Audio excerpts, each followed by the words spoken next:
안녕하세요, 여러분. 이번 시간에는 말씀드린 대로 목회서신부터 시작을 하겠습니다.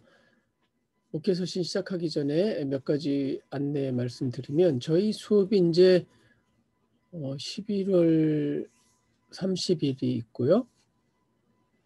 그 다음에 다음 시간이 벌써 마지막 시간이 되나 본데 12월 7일이 기말고사라고 지금 공지가 된 것 같은데요. 기말고사는 지난번처럼 저희 강의실에 모여서 방역수칙을 지키면서 그렇게 하도록 하겠습니다. 기말고사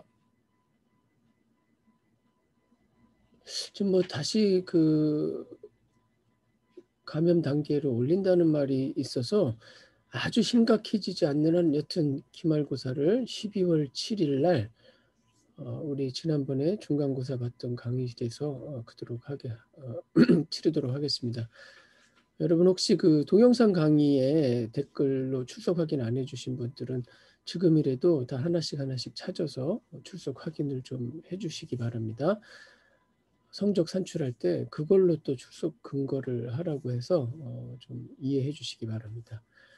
오늘 목회서신하고 내용이 많은 이제 히브리서를 우리가 이게 신약성서 개론 시간이기 때문에 히브리서가 분량이 많습니다. 그런데 그냥 간단히 할 수밖에 없다는 것을 좀 이해해 주시고 공동서신이 그 뒤에 있는데 간단하고요.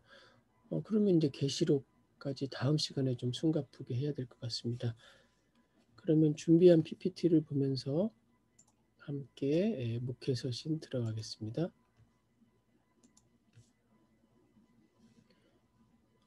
자, 포인터를 좀 크게 여러분 보시기에 목회서신이라고 하는 것은 바울의 편지 중에서요. 디모데전후서, 디도서 이런 편지들이고 내용은 교회를 세우기 위한 목회의 내용들을 다룬다. 뭐 이런 것들이 목회서신이겠습니다. 지난 시간에 옥중서신 좀 얘기했잖아요. 바울의 편지지만 큰 틀에선 바울의 편지죠. 그런데 조금 더 세부적으로 이게 뭐 옥중서신이다, 목회서신이다, 개인서신이다, 공동체서신이다, 뭐 이렇게 나눌 수가 있죠. 목회서신 같은 경우에 저자에 대한 이제 여러 가지 문제들이 제기되는데요. 바울의 그런 그 어떻게 말할까요? 그런 뭐 어투라든지 상황이라든지 이런 것들이 잘 맞지 않는 게 있고요. 특별히 이제 이런 거 보면 바울의 중심 주장이잖아요. 이신칭의가 나타나지 않고 선행을 강조하고 있다. 이런 것들은 지난 시간에도 말씀드렸지만 이제 후기 교회의 현상들이고 교회가 안착되는 과정 속에서 나타난다. 그 다음에 이제 이렇게 교회들이 조직되어 있고 안수례들이 정례화되어 있고 예배와 예전 이런 것들이 구체화돼 가고 있다. 그리고 공교회주의의 형태를 카톨릭 교회 형태를 띠고 있다. 이런 것들은 이제 후대의 그런 현상이라고 볼 수 있습니다. 바울은 아시는 것처럼 60년 어간에 순교당했다고 봤을 때 편지의 내용들이 100년 전후라면 빨리 봐도 8, 90년 전후라면 바울의 영향을 받은 바울의 제자 그룹, 뭐 후계자들, 뭐 디모데, 디도 지금 우리 목회서신에 나오는 것처럼 이런 제자 그룹 바울 학교 이렇게 이런 바울 학파 또 이렇게 말할 수 있는 이런 데서 바울의 기본적인 그런 남겨놓은 서신들을 정리돼서 우리에게 전달해 준 것이 아닐까 이렇게 보기도 합니다. 목회서신은 이제 수신자를 볼 때 우리가 바울 서신뿐 아니라 서신에서 항상 편지를 쓴 사람, 발신자가 누구이며 수신자가 누구인가 이것을 주의 깊게 본다고 했습니다. 수신자는 디모데, 그러니까 디모데서고요. 디도서고 어디에 있는 디모데는 현재 이제 바울의 동역자가 에베소에서 이게 이제 소아시아의 전도의 거점이죠. 소아시아의 전도의 거점. 그다음에 크레타 섬, 요거는 이제 어떻게 말할까? 에게해 바다, 지중해 안에서도 그리스와 소아시아를 맞닿고 있는 에게해에 있는 섬, 네, 이렇게 보시면 되겠습니다. 편지를 연구할 때 항상 이제 동기와 상황을 본다 그랬죠. 바울의 가르침, 초대교회의 전승들에 대한 것들을 계속 이어줘야 되잖아요. 사도와 속사도가 있다고 했잖아요. 그것도 예수님의 가르침이 제자들에 의해서, 사도들에 의해서 속사도로, 교부로 이렇게 넘어가잖아요. 교회사를 보면. 그런 것처럼 이제 앞에 있었던 자기의 스승과 선생님들의 가르침이 이제 사라져갈 때 구두로 듣다가 그게 문서화되고 전달해주고 전승해주고, 상황이 이렇게 좀 후기 교회로 갈수록 거짓 교훈, 거짓 가르침, 그노시스죠. 오타가는 또 기독교와 유대교의 혼합주의, 다른 종말론, 뭐 이런 것들을 목회 서신이니까요. 목회 후보자에게 좀 가르치고 있는 것이죠. 어떻게 대적을 해야 되는가, 어떻게 대항을 할 것인가. 목회서신이 3개가 있는데, 목회서신 디모데전서, 디도서, 디모데후서 이렇게 3개가 있는데요. 순서를 보면 디모데전서가 좀 빠르게 보이고, 우리 성경의 편집 순서하고 역사적인 순서는 항상 같지는 않습니다. 지난번에도 좀 말씀드렸던 것 같은데요. 가령 예배소서보단 골로새서가 앞선 것처럼 보인다든지, 또 뭐 여러분 저랑 같이 배우진 않았지만 복음서로 가면 순서는 마태복음이 먼저 있지만 사실은 마가복음이 먼저 쓰여 있는 것으로 이렇게 얘기하는 것처럼, 목회서신도 순서, 그 성경의 배열 순서가 아니라 역사적 순서로 본다면 디모데전서, 왜 그렇습니까? 내가 곧 돌아올 것이다. 디도서, 돌아옴이 언급되지 않죠. 그러니까 돌아온다는 것보다는 후대로 보이죠. 디모데후서는 아예 나는 이제 못 돌아온다 이렇게 되니까 이게 바울의 고별 편지, 바울의 유언을 담은 편지라는 별명이 붙은 성경책이 디모데후서가 되겠습니다. 자, 그러면 디모데에게 보낸 첫 번째 목회 편지부터 보시면요. 말씀드린 대로 소아시아의 에베소에 남겨둔 동역자, 목회자, 제자, 또 뭐 양자라고도 하죠. 디모데에게 보내죠. 목회 원칙과 방향. 뭐가 강조됩니까? 경건의 훈련을 해라. 거짓 가르침에 대항하라. 금욕주의 좋죠. 뭐 교회 상황에서 얘기한다면 금욕이 뭡니까? 뭐 금식을 많이 하고 기도를 많이 하고 뭐 이런 것이겠죠. 그 다음에 이제 신화에 대한 아주 복잡한, 신화라는 거는 뭐 신화와 족보라고 하잖아요. 좀 중요하지 않은 여러 가지 것들을 복잡하게 얘기해가지고 본질을 흐리게 하는 이런 것들이 되겠습니다. 교회의 조직을 어떻게 할 것인가, 아까 말했죠. 후대 교회의 현상이죠.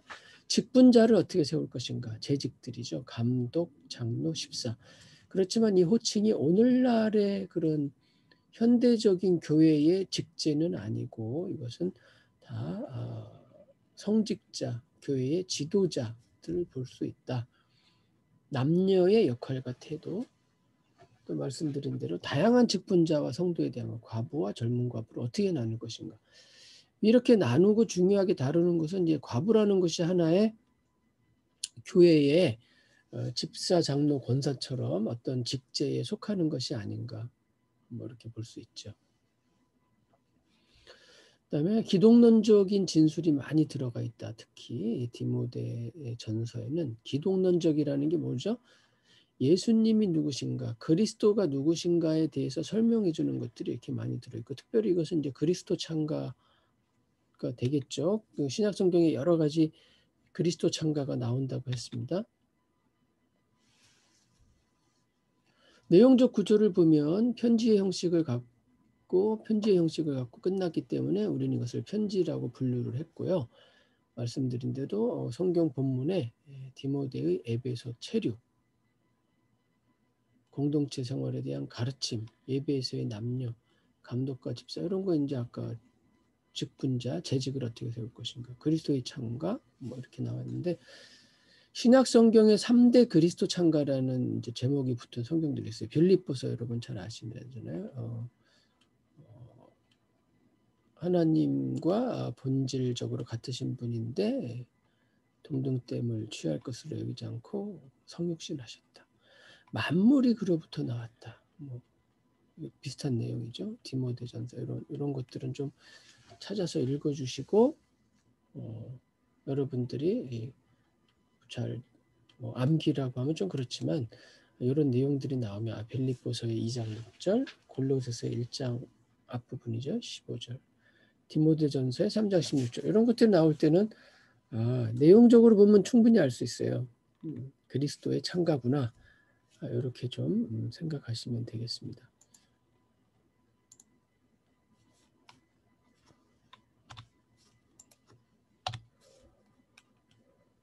그 다음에 이제 디모데에게 보낸 두 번째 목회 편지 하면 당연히 디모데 후서겠죠. 디모데 후서.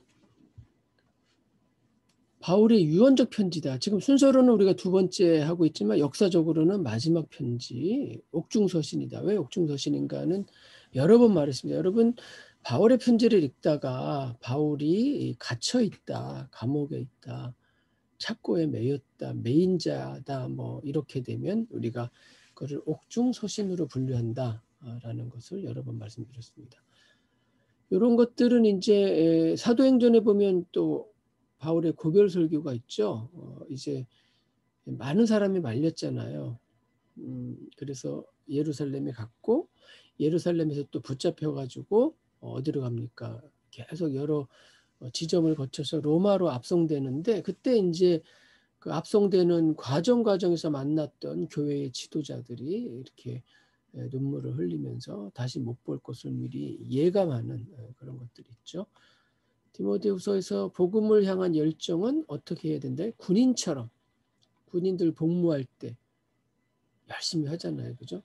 자신이 하는 일에 벗어날 수 없고 매여 있죠. 거기서 벗어나면 뭐 군인의 신분으로서 어울리지 않는다고 할 수 있죠. 엄격하죠. 당시의 군인은 더합니다. 이게 요즘의 군인도 아니고 당시의 군인들은 대부분 용병들이었기 때문에 자기를 돈 주고 고용한 사람을 위해서 목숨까지 내놓고 싸워야 되는 그런 정신으로 복음을 전한다. 목회자들이, 목회 후보자들, 목회 서신입니까? 운동선수들 보세요.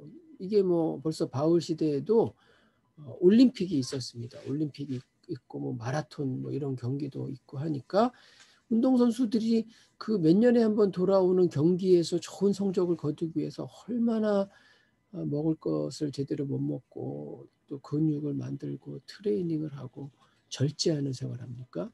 그런 정신과 자세로 복음을 전해야 된다. 농부도 그렇죠. 한여름에 흘리는 그런 땀방울들 또 이른 아침에 나가서 밤 늦게까지 들판에서 일을 해야 되는 농부라는 직업을 가졌다면 뭐 방 안에서 되는 게 아니에요. 사무실에서 있는 사무직이 아니죠. 자연 속에서 들판에 나가서 자신의 논과 밭에서 정말 수고하고 애써야 농작물의 수확을 볼 수 있는. 거기다 또 자연재해까지 와 보십시오.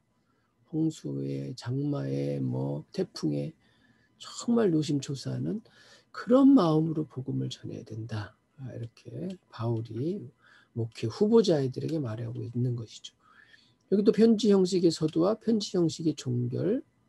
바울을 우리가 디모데를 바울의 양자라고 하는 게 내 아들아 이렇게 이야기를 하죠. 전도 여행에 꼭 데리고 다니는 디모데와 지금 떨어져 있는 거죠. 사실은 사도행전에 보면 여러 번 떨어지죠.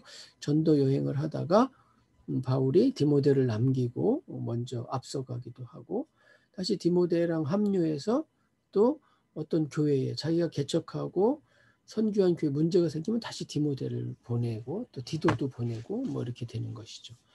마지막 일에 대한 가르침 뭐 이런 것까지 같이 있고요. 자, 그럼 또 이제 디도에게 보낸 목회 편지를 또 보겠습니다. 디도에게 보낸 목회 편지도 보시면은 이번에 이제 디도는 크레타에 남겨져 있다. 그런데 사실은 이제 디도가 이렇게 바울의 편지엔 나타나지만은 사도행전은 나타나지 않는 그런 약간 불일치도 있습니다. 디모데서와 마찬가지로 재직들을 어떻게 세우고 거짓과 이단에 어떻게 대항해야 하는가에 대한 과제, 대응책 뭐 이런 것들, 그다음에 교회의 직분과 질서에 대한 내용들이 목회 편지에는 당연히 그런 게 나와야 되겠죠. 그래서 교회의 역할, 교회의 질서, 늙은 남자, 젊은 남자, 남자와 여자, 또 일반인과 종, 뭐 이런 아직까지도 이제 노예 해방 정도까지 크게 생각이 나아가지는 못했습니다. 그걸 원천적으로는 본질적으로는 받아들였지만 당시 살고 있는 2000년 전의 사회 구조와 질서를 받아들이고 그 속에서 순응하고 살았다. 이런 것을 생각하시면 되겠고, 위정자와 모든 사람들의 관계, 뭐 소비적 논쟁을 지향해라. 아까 잠깐 말씀드렸잖아요. 그죠? 허다한 내가 뭐를 많이 알고 뭐 교회에 대해서 뭐 성경의 외적인 것에 대해서 그냥 기독교를 잘 믿는 어떤 가문에 대해서 뭐 조상이 어떻고 뭐가 어떻고, 그래서 족보 얘기와 뭐 전설과 신화와 온갖 잡다한 얘기들을 본질적인 것을 벗어나서 그런 것들이 무슨 소용이 있는가, 그런 소비적인 논쟁이죠. 네가 아느냐 모르느냐 뭐 이런, 피하고 멀리해라, 이렇게 어드바이스를 해주죠. 지침을 주는 거죠. 마지막 교훈과 또 편지의 종결, 뭐 이렇게. 사실 여러분 디모데 전후서 디도서는 짤막한 편지입니다. 여러분 뭐 그냥 한번 눈을 갖다 대면 순식간에 읽을 수 있는 거니까요. 이런 개론적인 설명을 잘 보시면서 한번 꼭 읽어주셨으면 그렇게 부탁을 드립니다. 빌레몬서는 특별히 아주 독특한 편지죠. 아주 개인적인 편지입니다. 우리가 바울의 편지를 공동체, 교회에 보낸 편지와 저렇게 목회 후보자, 개인이죠. 그렇지만 목회 후보자들인데 내용은 교회와 공동체와 뭐 이런 내용인데 이건 아주 사적인 내용이죠. 어떤 내용입니까? 가정교회 지도자 빌레몬에게 보내는 개인적인 편지인데요. 가정교회 지도자 빌레몬이 데리고 있던 노예 오네시모가 아마 추정컨대 사고를 치고 도망간 것 같아요. 뭐 주인이 아끼는 뭐 그릇이나 뭐 도자기 같은 거를 깼다든지, 여튼 겁이 났겠죠. 주인이 물론 기독교인인데 당시 오네시모는 기독교인은 아닌 것처럼 보여요. 도망갔죠. 무서워서. 그러다가 감옥에서 바울을 만났다는 거 아닙니까?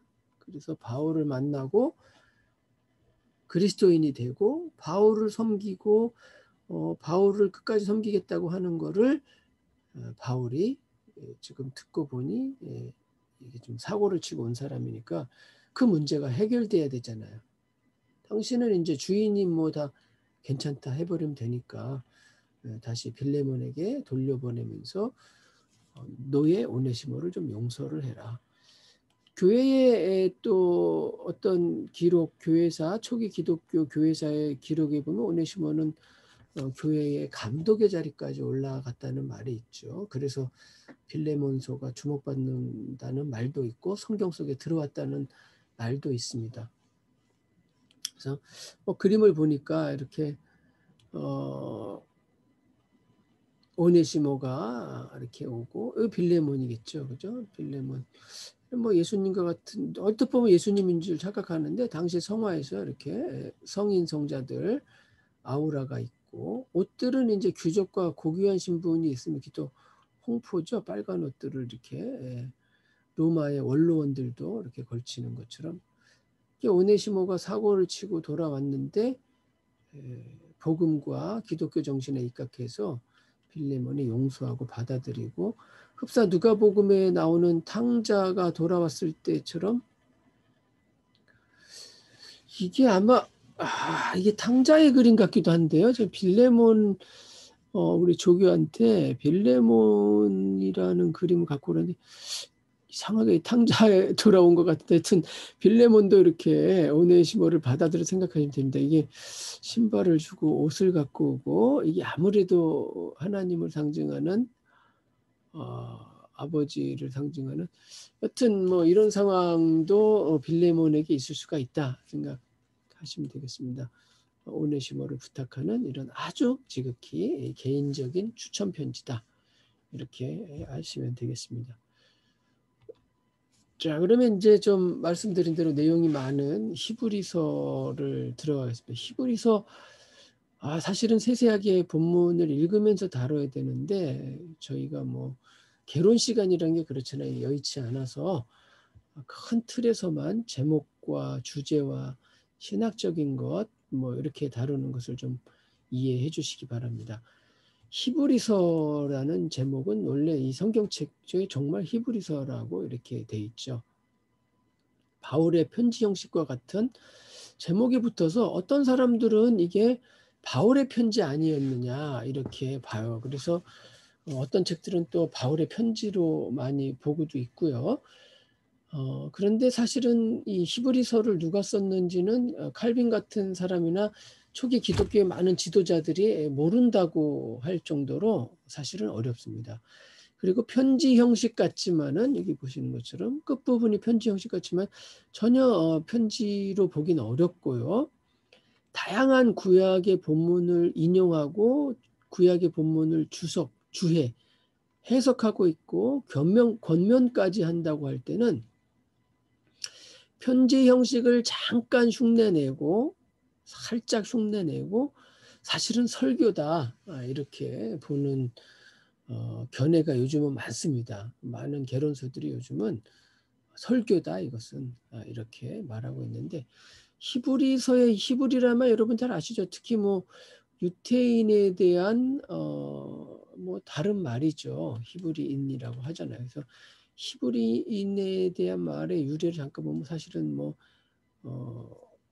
아브라함 시대까지 올라가고 요셉 이집트 생활까지 올라갑니다. 구약에. 그래서 이불이다, 이불이 또는 아바르다 이렇게 말을 했을 때 이불이는 이렇게 채무 노예, 빚을 져가지고 노예가 됐다든지, 하여튼 여러 가지 사정 때문에 스스로 노예가 되는 사회적 계층의 문제, 민족의 용어라기보다 뭐 일본 사람, 중국 사람, 한국 사람 이런 민족적인 것보다 계층, 고위, 뭐 상류층, 뭐 중산층, 또 뭐 하층 이렇게 빈곤층 이렇게 말하듯이 좀 계층적인 이름 같다. 노예나 어렵게 신분이 낮고 가정 생활이나 재산이 없고 어렵게 사는 사람들을 다 이브리 아바르 또는 이렇게 부르지 않았냐. 그것이 히브리로 바뀌었다고 했을 때는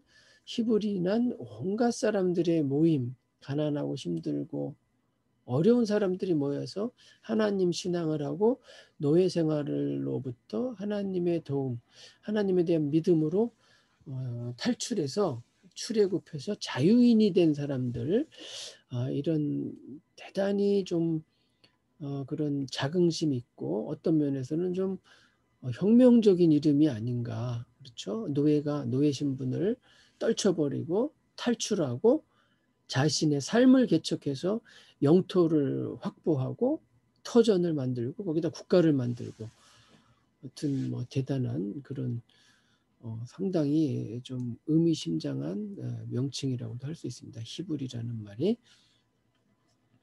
묘하게 시작과 전체적으로는 편지랑 관계없는데 마지막에 갑자기 편지의 결어 형태가 뭐죠? 인사가 있다는 거죠. 편지 형식의 안부를 전하고 인사를 한다. 이런 의미에서 이제 편지 형식을 빌었다 얘기를 하죠.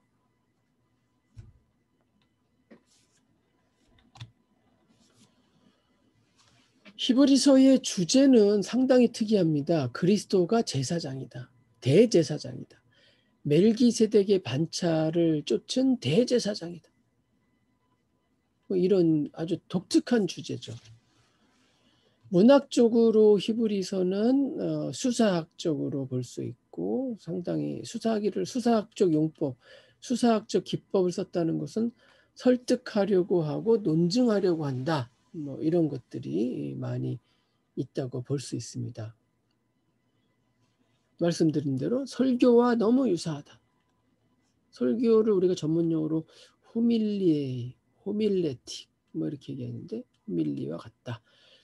구약의 본문을 읽고 설명한단 말이죠. 요즘도 설교가 그렇잖아요. 성경의 본문을 읽고 예화, 예문 또 뭐 이렇게 하고 본문을 풀어주고 권고하고 메시지를 집어넣어서 선포하잖아요.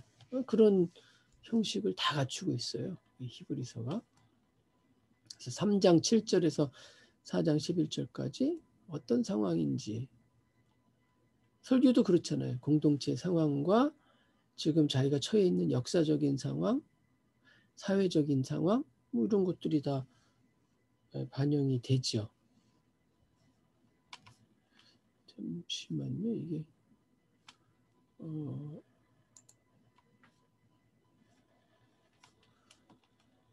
그 다음에 5장부터 6장 20절은 본격적인 자기가 전하려고 하는 메시지를 준비하고 그 다음에 이게 메인이죠. 7장부터 10장까지 메인이고 특별히 뭐 이 히브리서 잠시만요.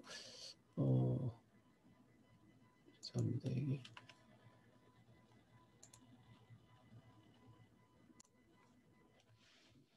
이게 죄송합니다. 이게 지금 제가 밤에 학교 나와서 녹화하는데 자꾸 전화기를 잘못 나가지고 해서 자꾸 전화기가 울려가지고 죄송합니다. 설교 같다고 했을 때 주로 많이 사용했던 히브리서에서 사용한 본문으로는 시편 8편 있죠. 사람이 무엇이간데 뭐 인자가 무엇이간데 히브리서 2장에 나타나고요. 또 시편 95편, 히브리 3장, 예레미야, 시편 40편 이렇게 구약의 본문을 가지고 그것을 설명하고 있다. 설교에 가깝다. 설교의 형식이다. 이걸 좀 보시면 되겠습니다. 이게 또 화면이 안 갔네요. 죄송합니다. 이게 지금 이렇게 어려워요. 이게 가끔 착각하면 다시 할게요. 구약의 본문을 이렇게 보고 있다. 시편 8편, 히브리서 95편, 예레미야, 시편 40편 이렇게 설교라는 거죠. 본문을 다루고 그것을 설명하고 해석하고 여러 번 반복하고 있습니다. 여러분 히브리서 신학 논문처럼 시작해서 신학 논문, 설교, 편지로 끝난다. 저자 문제 아까 얘기했죠. 바울이라는 의견이 많았지만은 클레멘스 서신서와 밀접하다. 그래서 이제 클레멘스로 보는 사람이 있죠. 로마 교회의 감독이죠. 로마 교회 감독에서 클레멘스. 오리겐이 그렇게 봤고 루터 같은 경우는 초대교회에서 설교를 잘하는 사람을 생각한 것 같아요. 초대교회 시기에 설교 잘하고 말 잘하셨던 분은 언변이 뛰어났다는 게 이제 아볼로라는 고린도 교회에 바울 이후에 나타났던 그 지도자잖아요. 그 고린도 교회에. 그래서 우리가 분파 문제 있었다 그랬잖아요. 고린도 교회 할 때 나는 뭐 아볼로파다, 나는 뭐 바울파다, 나는 베드로파다 뭐 이런 거. 그 다음에 터툴리아는 이건 바나바가 아니냐 뭐 이렇게까지 추정을 하는 것이죠. 근데 사실은 그 누구인지는 우리가 특정하기가 너무 어렵다. 히브리서를 이해할 때 중요한 것은 이제 박해 시대다는 것이죠. 그래서 장래가 불안하죠. 도대체 장래가 어떻게 될 것인가. 신자들, 믿음을 가진 사람들. 히브리서라고 했지만 수신자가 어느 공동체인지는 정확히 알 수 없다. 왜냐하면 초대교회, 초기 기독교의 편지 형식이 어떻습니까, 여러분? 많이 특정하죠. 어느 지역이 나오는데, 어느 교회가 나오는데, 심지어 공동서신 같은 경우도 지역이 나와요. 한 교회를 특정하진 않았지만 우리가 공동서신을 배울 때 여러분 말씀드리겠지만 뭐 로마서다, 고린도서다, 데살로니가 이건 아니지만 공동서신에 가보면 뭐 소아시아에 있는 교회들에게 소아시아 뭐 이런데 히브리서는 그냥 히브리인들에게 이렇게 말해버리고 알 수가 없다는 것이죠. 그래서 팔레스틴 지역에 있는 공동체들에게 보내는 게 아니냐, 유대인들에게 보내는 것이 아니냐, 그렇게도 짐작하지만 또 요즘 많은 연구들은 오히려 또 이방인에게 쓴 것이다. 뭐 이렇게. 왜냐하면은 뒤에 가서 다루겠지만 8장 9장의 성막의 구조를 자세하게 설명하거든요. 굳이 유태인들에게 그걸 설명할 필요가 있을까? 자기들이 너무 잘하는 건데. 뭐 이런 얘기들 때문에 그렇습니다. 저작 시기는 이제 클레멘스 1서에서 95년에 인용했기 때문에 95년보단 이전으로 보는 것이죠. 그래서 기독교인이 마지막으로 큰 박해를 당한 81년에서 96년, 90년대. 그때는 또 뭐 있죠. 기독교인들 많이 박해했던 유명한 로마 황제 다 도미티안이 요 시대잖아요. 이런 시기로 보는 사람은 70년. 70년이면 대충 뭐죠? 우리 그 복음서에서 봤을 때는 예루살렘 성전이 무너질 때가 이때쯤으로 보는 거죠. 신학적인 의도는 그리스도의 고난을 주목한다. 왜 고난에 주목할까요? 왜 그리스도의 고난을 강조합니까? 지금 그리스도인들이 박해와 고난을 받는 시기죠. 그리스도께서 영문 밖으로 나가서 고난을 당하시고 십자가에 죽은 것처럼 신자된 우리도 대제사장이셔서 자기 자신이 제사를 드릴 뿐 아니라 자기 자신을 제물로 드렸던 단번에 드렸던 그걸 기억하다. 즉 상황이 아주 암울하고 어렵다는 걸 알 수 있습니다. 정말 박해가 심각하죠. 그래서 여기에 제가 몇 번 말씀드린 것 같은데 히브리서 6장인가요? 배교하고 떠나고 그런 사람이 다시 들어오는 것이 받아들여지지 않는 것처럼 회개를 하고 다시 들어올 수 있는 것이 아닌 것처럼 회개를 뭐 계속 거듭거듭하고 뭐 이게 아니라는 거죠. 상황이 너무 심각할 때 그럴 수 있다는 것입니다. 전체적인 이제 구조와 개요를 한번 보겠습니다. 다양한 구조들이 있는데요. 사실은 이제 아까 제가 좀 어느 정도 얘기했잖아요. 상황을 설명하고 설교를 준비하고 본문을 다루고 메시지를 전하고 권면하고 이제 마무리를 하는 형태인데 가장 쉽고 간단하게 하신 분은 이제 건드리라는 이제 학자가 있죠. 건드리라는 학자가 상당히 잘 건드렸어요. 이 두 가지로 나눴죠. 교리와 메시지. 간단하죠. 1장 1절부터 10장 18절까지 교리. 그 다음에 그 교리를 바탕으로 10장 19절부터 13장 25절까지는 설득하고 메시지 전하고 뭐 이렇게 한다는 것이죠. 그 다음에 3분석을 하는 사람들도 있는데요. 근거와 전개와 결론. 그래서 아까도 히브리서는 수사학적인 기법을 좀 썼다 그러죠. 근거를 제시하고 내용을 전개하고 그다음에 결론에 이르고 구속자의 길, 아들의 제사장직의 길, 신앙과 믿음의 길. 그럼 여기 뭐 믿음은 바라는 것들의 실상이요. 쭉 우리 선진들이 그죠? 쭉 구름같이 허다한 무리가 있고 막 이런 거 있죠. 피곤한 무릎을 세우고 다시 달려갈 그런 이제 힘을 내라 이거죠. 4분석을 한다면은 네 가지로 하나님의 아들을 통한 하나님의 계시의 말. 이 앞부분이 아주 특히 대단하죠. 아주 이 히브리서는 글로 따지면 아주 명문장의 명문장, 명설교죠. 그 1장 1절에 뭐라고 나옵니까? 하나님의 최종 계시인 예수 그리스도가 말세 지말에 종말의 때에 나타났다. 최종 계시라는 거죠. 근데 그게 뭐예요? 그동안 대대로 우리의 조상과 선지자들과 아버지에게 누누이 했던 그 계시가 꿈과 비전이 딱 예수 그리스도에게서 말세에 바로 말세 지말에 말세의 끝에 나왔다는 것이죠. 대단합니다. 4장 참 제사장인 예수. 이게 아주 히브리서 특이한 거죠.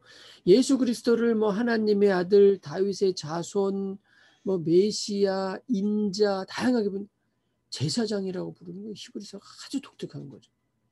왜 제사장일까요? 아까 잠깐 말씀드린 것처럼 제사를 지내면서 자기 몸을 또 제물로 드리는 아주 완벽한 하늘로부터 내려온 대제사장이라는 거예요. 그래서 일반 제사장은 누구의 계열입니까? 아론과 사독 계열의 제사장이 아니라 어디로 가요? 근원적으로 아브라함까지 올라가서 멜기세덱의 반차. 멜기세덱 샬레망이 왜 그러죠? 기원이 없고 끝도 없고 뭐 그렇잖아요. 그죠? 미스테리라는 거예요. 미스테리한 기원을 가진 하나님의 대제사장, 그 멜기세덱과 같은 대제사장의 직분을 가졌다. 뭐 이렇게 되어 있습니다. 자, 내용을 다시 한번 또 세분합니다. 우리가 본문을 다룰 수가 없기 때문에 큰 틀에서만 계속 제가 여러분들에게 이렇게 말씀드릴 수밖에 없습니다. 하나님의 아들 통한 하나님의 계시, 찬양시가 나오고 아까 얘기한 말세의 때에 하나님의 최종 계시가 나타났다. 우리 조상과 아버지와 뭐 예언자와 선지자들에게 계속 전해졌던 그 예언이 마지막 예수 그리스도에게서 성취되었다. 그런데 그분은 참된 대제사장이시다. 그 대제사장직은 뭐죠? 여러 가지 제사장의 직분이 있다는 것이죠. 그런데 어떻게 그럼 예수 그리스도가 대제사장이냐? 대제사장이 되려면 아론의 자손들 중에서도 사독계열, 그 사두개파가 나오잖아요. 그런 사람들이 성전에 대제사장직을 하는 것인데 그 반차를 따르지 않는다. 그 계보와 그 계열이 아니라는 거죠. 끝도 없고 시작도 없고 미스테리한 멜기세덱의 반차라는데 어떻게 얘기할 수 있겠느냐. 그래서 이제 신앙과 믿음을 강조하고 있습니다. 왜 강조해요? 뒤집어 보면 아까 말씀드린 대로 아주 지독한 박해의 시기. 그래서 많은 사람들이 믿음에서 떠나고 배교하고 공동체를 떠나죠. 그래서 모이기를 피하는 어떤 사람들의 습관과 같이 하지 말고, 그죠? 막 무섭죠. 모임은 지금은 뭐 코로나 때문에 못 모이는. 모이면 잡아가고 고문하고 고발하고 잡혀가고 막 이렇게 되니까 못 모이게 되는 것이죠. 그런데 그러니까 모이지 말자 뭐 이렇게 하는데 모이기를 피하는 그런 사람들 습관과 같이 하죠. 그렇죠? 네. 3장과 4장의 주요 내용은 이제 뭐 모세와 예수님을 비교해요. 모세에 비교하면 당연히 뭐가 나와야죠? 광야의 사건이 나와야 돼요. 그다음에 시편을 또 인용하면서 설교하고, 그다음에 예수님의 대제사장직을 강조하고, 뭐 이런 것들이 이제 중요하게 나타나고요. 건너뛰었습니다. 5장으로. 그래서 그럼 예수님이 어떻게 대제사장이냐? 듣도 보지도 못했다 하는 것을 이제 쭉 설명하죠. 왜 예수님이 될 수 있는지. 그래서 선지하시던 분이 멜기세덱처럼 기원이 아주 하늘로부터 있다. 그 다음에 낮아지셔서 고난과 순종했다. 그 다음에 다시 높아지셔서 영원한 구원의 근원이 되셨다. 이 부분이 이렇게 멜기세덱이 그렇다는 거죠. 멜기세덱을 우리가 아브라함에 대한 부분을 보면 아주 그런 기원과 이런 아주 신비한 인물로 그리고 있잖아요. 구약에서. 그 다음에 이제 로고스 기독론도 또 한편으로 소개하기도 하고요. 그 다음에 아까 말씀드린 대로 이 두 번째 회개의 길이 막혔다. 회개하고 돌아오면 되지.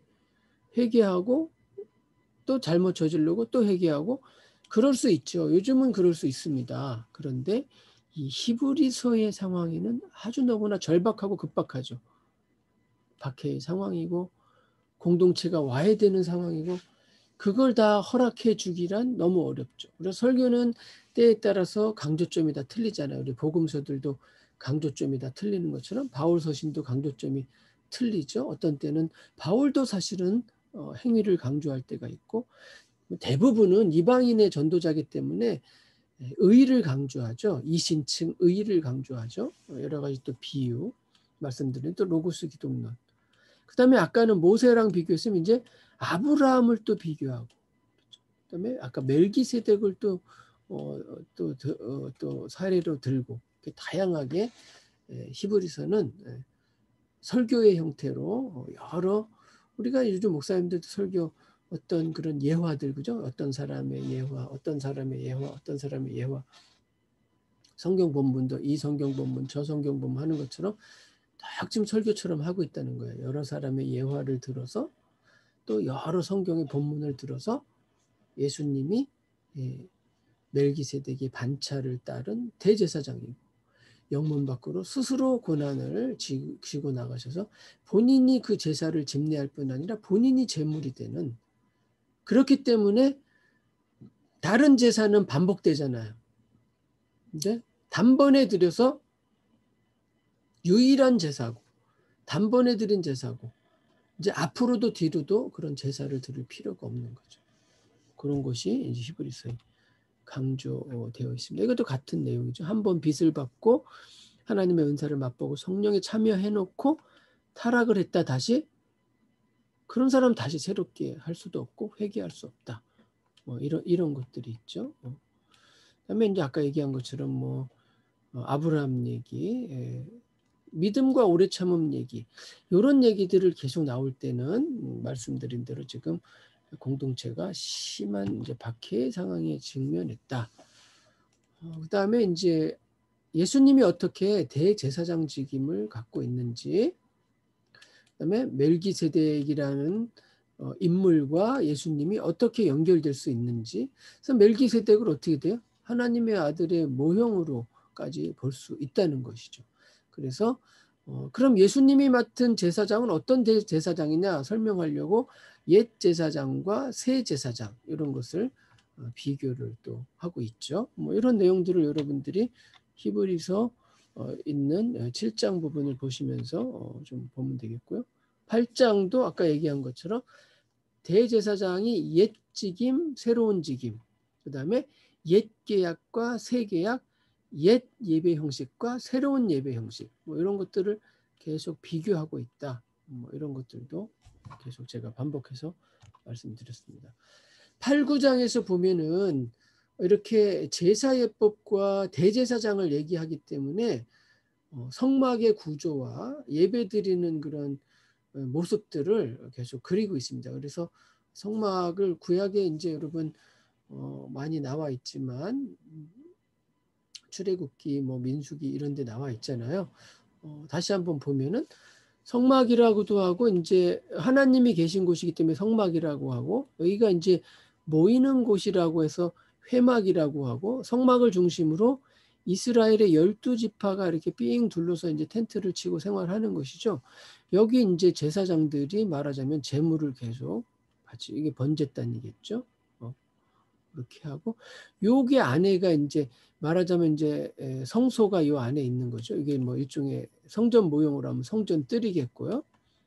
성소가 있고 성소 안으로 들어가면 요 이제 안에 지성소가 있는 것이죠. 그거를 히브리서 8장 9장에서 계속 설명하죠. 대제사장의 복식도 설명하죠. 왜냐하면 이제 지금 예수님이 대제사장이라고 하니까 계속 비교를 하고 있는 것이죠. 이게 이제 아까 앞에도 봤지만 물두멍이라는 거, 이게 번제단이고, 그 다음에 이제 여기가 성소가 쭉 들어가는 거죠. 성소에 들어가면 여기 뭐 진설병이 있고 메노라라는 살구꽃 7개가 서로 연결된 금촛대죠.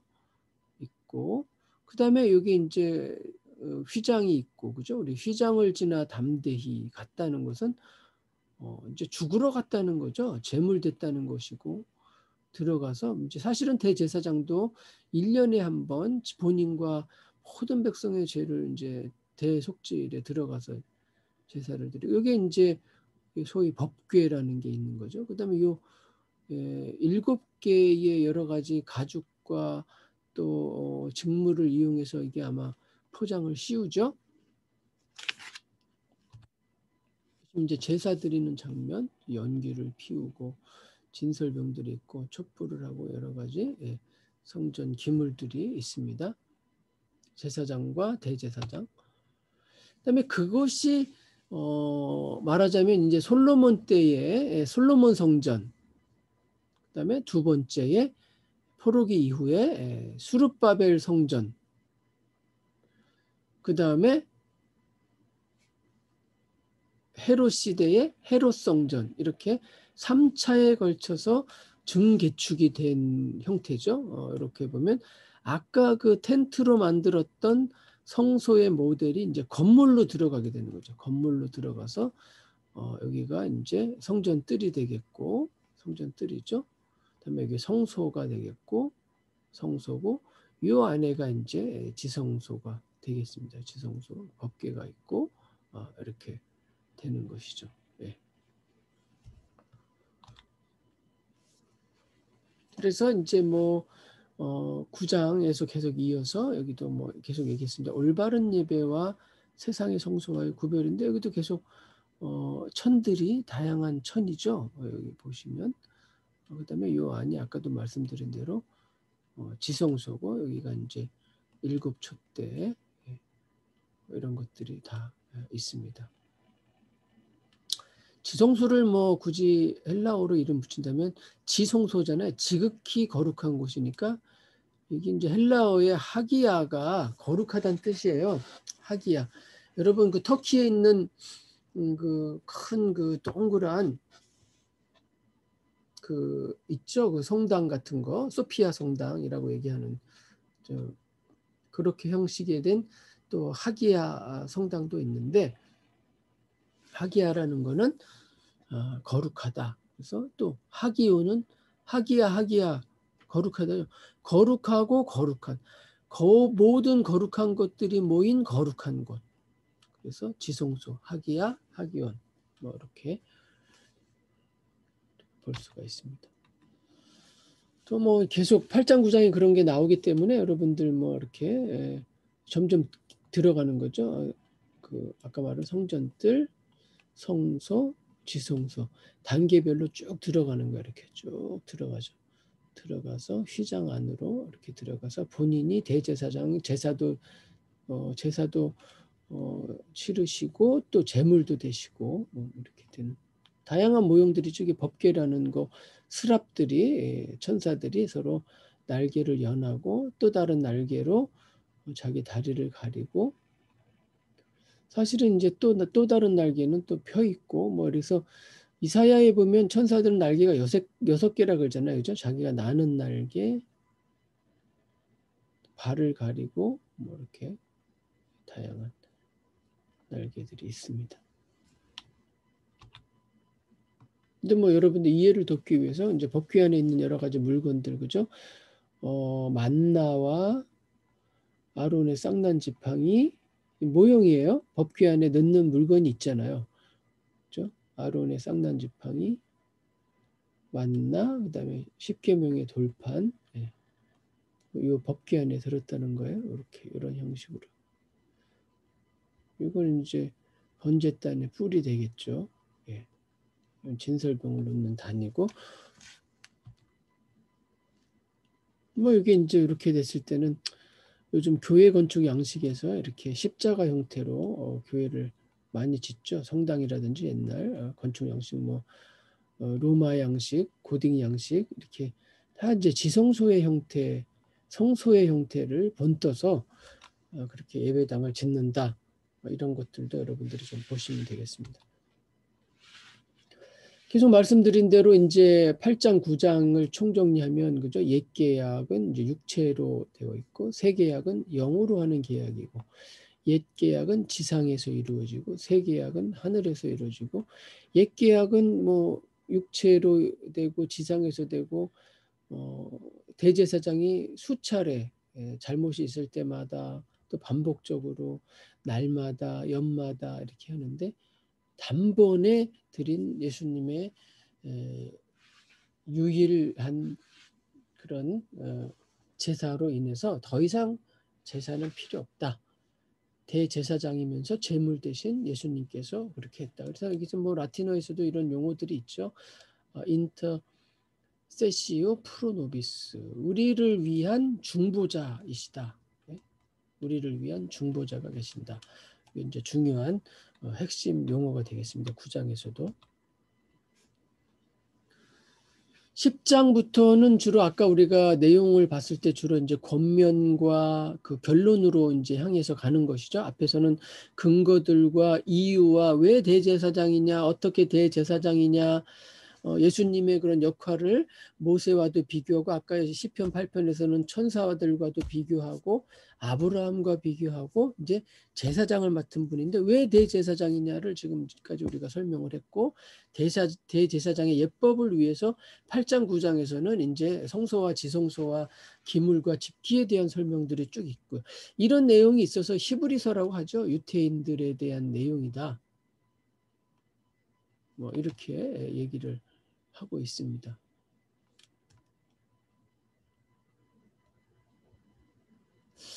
이 참 비디오가 계속 빠졌는지 모르겠습니다. 본문은 좀 안 빠지길 바랬는데 또 보니까 비디오 화면이 빠져 있어서 여러분들 비디오가 왜 자꾸 죽네요? 왜 자꾸 죽죠? 본문이라도 아무 문제가 좀 없었으면 좋겠습니다.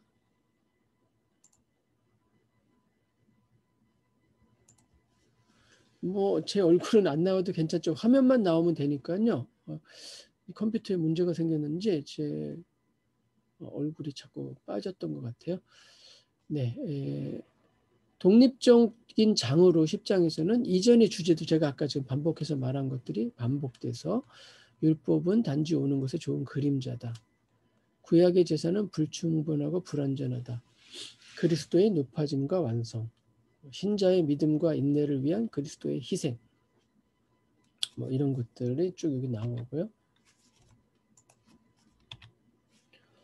히브리서 11장은 우리가 이제 믿음장이라는 별명이 붙은 것처럼 18번이나 믿음이라는 용어가 나오고요. 그래서 이제 주제어로 이제 믿음이 등장하는 것이죠. 그래서 선조들의 믿음과 신앙에 대한 회고와 반성, 선조들의 믿음의 태도에 대한 묘사들이 쭉 있고요. 어떻게 믿음을 지켰는지 쭉 있죠. 누구는 어떻고 누구는 어떻고 누구는 어떻고. 그래서 역사를 통해서 쭉 돌아보는 것이죠. 믿음을 지킨 사람들이 어떠했는지. 그리고 전망을 해주는 것입니다. 11장에서는. 과거를 쭉 돌이켜보고 현재에 대한 거는 사실은 뒤에 숨어 있어요. 돌려서 말하고 있죠. 애둘러서 다 숨겨 있습니다. 그리고 전망을 말해주죠. 자, 과거를 보고 미래를 봤으니까 현재의 우리는 어떻게 해야 되겠느냐 판단을 하라는 것이죠. 그리고 예수님께서도 믿음을 완성하셨고 참고 인내하셨고 고난을 다 당하셨고 심지어 십자가에 죽기까지 뭐 이렇게 되었다는 얘기죠. 그래서 이제 그리스도인들은 어떤 삶을 살아야 될 것인가, 참된 예배는 어떤 것인가, 선행과 나눔, 이제 이런 것들은 계속 여러 번 반복돼서 이해하실 것 같아요. 선행과 기독교인의 윤리와 삶의 태도와 도덕이 강조될 때 어떻게 되죠? 기독교는 이제 예루살렘 모교에서 출발해서 쭉 시대가 이제 100년 가까이 왔다는 것이고, 그리고 이제 생활과 사회 속에 들어가고 한편으로는 박해받고 한편으로 의심받기 때문에 기독교인들의 삶의 자세와 태도가 참 그 사람들 괜찮네, 착한 일도 많이 하는구나, 이렇게 되는 것이죠. 그래서 무슨 선행을 강조돼 있고 믿음을 강조돼 있고 그게 이렇게 서로 경쟁 관계에 서로 대척점의 대결 구도가 아니라 상황과 조건에 따라서 동등한데 어떤 것을 더 강조해서 표면에 내세우느냐, 그런 것들을 여러분들이 좀 주의 깊게 봐주셨으면 좋겠습니다. 이렇게 해서 오늘 바울의 서신, 목회 서신을 마무리 졌고요. 그다음에 개인 서신인 빌레몬서까지 마무리 졌고, 히브리서 내용이 너무 많아서 사실은 뭐 바울의 지난번에 짧은 편지처럼 1장, 2장, 3장 정도 있으면 본문을 좀 더 다루는데, 그러면 1장부터 본문 한두 개씩 다루다 보면 13장까지 다루면 분량이 너무 많아가지고요. 이렇게 좀 간단하게 히브리서를 넘어갑니다. 좀 이해해 주시기 바라고. 다음 시간에 공동서신하고 이제 본문을 했으니까요. 다음 시간에 공동서신과 요한계시록을 하겠습니다. 요한계시록도 또 히브리서만큼 분량이 많아요. 그리고 여러분들 요한계시록에 관심이 많을 텐데 안타깝게도 짧게 간략하게 다룰 수밖에 없습니다. 개론 시간이 있다면 이해해 주시고요. 기회가 되셔서 각권을 공부할 시간이 있으시면 계시록을 따로 배운다든지, 공동서신은 또 따로 공동서신이라든지 히브리서라든지 이렇게 따로 목회서신이라든지 배울 기회가 있으면 좀 본문을 좀 더 자세히 다룰 수가 있을 것 같습니다.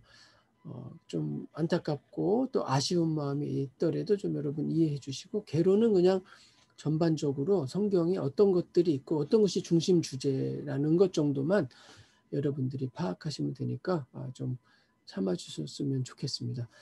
자, 그럼 이것으로 오늘 강의를 모두 마칠 텐데요. 말씀드린 대로 우리가 12월 7일에는 여러분 기말고사를 우리가 지난번 그 강의실에서 볼 수 있도록 진행하겠습니다. 여러분 잘 준비해 주시고, 그 전에 다음 시간 정도에 아니면 또 강의 지난 주 중에 좀 예제를 드려서 여러분들이 준비할 수 있도록 그렇게 하겠습니다.